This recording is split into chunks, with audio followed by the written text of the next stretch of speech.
sapagkat dakila ka sa buong mundo. Marapat ka sa bahing, marapat kang paglingkuran. Marapat kang kumain. Dahil ikaw po ang karapat-dapat na tumanggap nito lahat.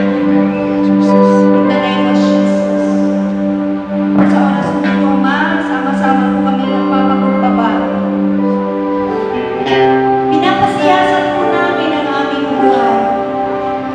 Ang aming puso, mga puso namin lahat. Amin po itong binubukas sa inyo. Tingnan niyo po ang kalagayan ng aming mga puso, Diyos. Ito po'y marumi, hindi po tapat.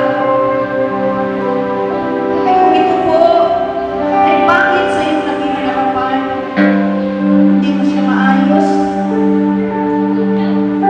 Panginoon, ang lahat ng mga bagay na hindi mo nagbibigay ng kalukuran sa iyong Panginoon, nasaan ka na lang po sa buhay. Kaya hayaan mo, Panginoon Diyos, na lahat ng ito ay tubukin mo ang iyong banal na kapangyarihan. In the name of Jesus. Linisin niyo po kami ng iyong banal na kapangyarihan. Dawal ang tanang-tanang. Habang kami aawit, may aming awitin ay magbigay ng kaluluran sa iyong banal na kapangyarihan. At sasabihin po namin sa oras na ito, into your hands I commit my spirit, O Lord. Hallelujah. In the name of Jesus.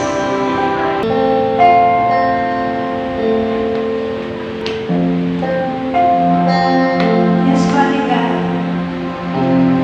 Into your hands, Lord.